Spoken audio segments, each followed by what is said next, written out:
Et nous sommes arrivés à Los Angeles il y a tout juste une poignée d'heures avec Anthony. Et regardez ce que j'ai dans les mains pour vous dire à quel point Los Angeles vit au rythme de l'E3 cette semaine. Ce sont des clés de chambre. Et oui, ce ne sont pas des cartes à jouer.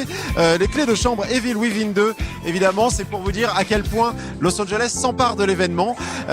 Les bâtiments sont repeints aux couleurs de certains jeux, certains grands jeux. Alors regardez ce qui nous attend. Eh bien, ce ne sont pas des buffets à volonté de frites. Non, c'est bien plus que ça. Ce sont des annonces de jeux. La conférence Sony va débuter dans quelques dizaines de minutes. Alors un grand événement est organisé comme chaque année. On n'y était pas l'année dernière, ce sera la première fois pour nous. On va vivre ça de l'intérieur. On vous fera un petit débrief juste après. Alors on est en droit d'attendre quand même beaucoup de choses. Il y a grosses attentes de cette conférence.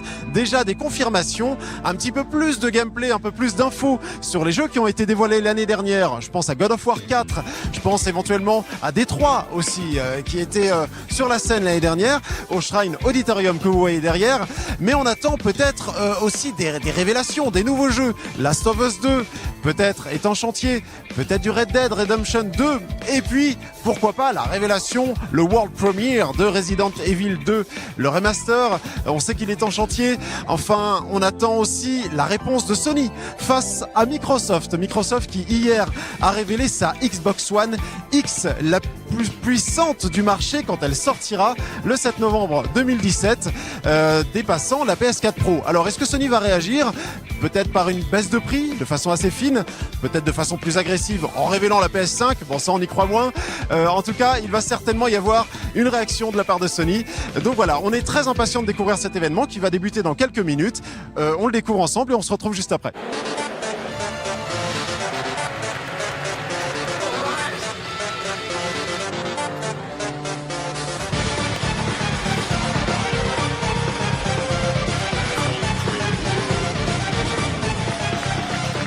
La conférence Sony vient de s'achever à l'instant. Vous le voyez derrière moi, les gens sont en train de débriefer. Il s'est passé beaucoup de choses.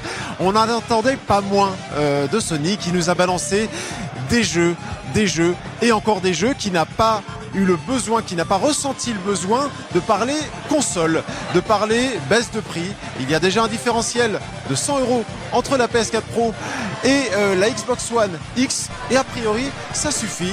Sony ne se sent pas en danger de ce point de vue là. En revanche, du côté des jeux, Microsoft a été très agressif hier. Ils ont enchaîné les trailers. Sony, comme à son habitude, a fait de même en commençant par les exclus, des grosses exclus. Days Gone, Uncharted, God of War, mais cette fois des séquences de gameplay beaucoup plus étendues pour ces jeux-là, principalement Days Gone, où on a vu cette fois d'autres humains, en plus de ce héros qui était très solitaire, très seul l'année dernière, et qui cette fois se retrouve dans des camps alliés, mais des camps aussi hostiles, où il se sert des hordes de zombies qui semblent extrêmement agressifs pour terroriser et dévaster les camps adverses. On a vu du God of War, toujours le papounet, le divin chauve qui s'occupe de son fils, qui lui transmet un petit peu toutes ces petits tips et astuces pour dégommer des dieux. On a vu des choses aussi très intéressantes du côté des éditeurs tiers. Alors déjà, on a du Monster Hunter World. Monster Hunter World qui était un jeu jusqu'à présent très coopératif. Et là, on se retrouve dans l'univers de Monster Hunter, mais à jouer seul, à combattre des dinosaures, à leur couper, faire des steaks de cuisses de dinos. Et donc c'est assez déroutant. C'est peut-être pour s'adresser à une nouvelle communauté, à s'orienter plus sur le côté aventure, mais en solo. Voilà, donc c'est très original. La VR n'est pas en reste non plus dans cette conférence. Il y a eu tout un tunnel avec des petits jeux, des petites expériences VR, du Skyrim qu'on s'attendait peut-être plus à voir du côté de Nintendo sur la Switch, mais non, Skyrim VR était présent. Le jeu qui a fermé la conférence, c'était Spider-Man.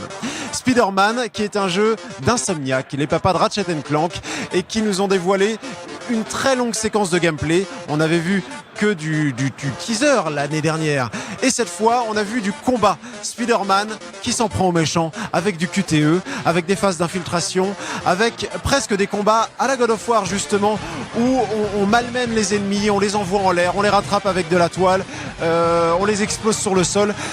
Il y a aussi énormément de phases scriptées. On a vu une course-poursuite entre l'homme araignée et un hélicoptère dans la ville. C'était assez impressionnant. Ça a l'air extrêmement scripté néanmoins, mais la mise en scène est fulgurante.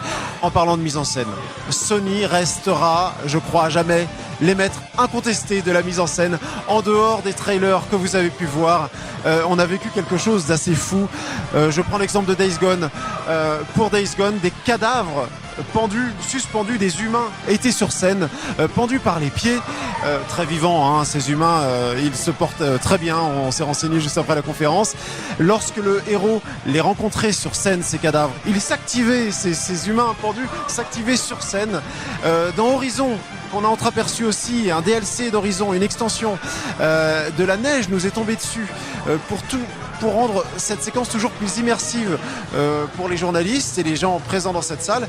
Donc c'est quelque chose d'assez fort à vivre directement au cœur d'une conférence Sony, et on a été assez bluffé avec Anthony.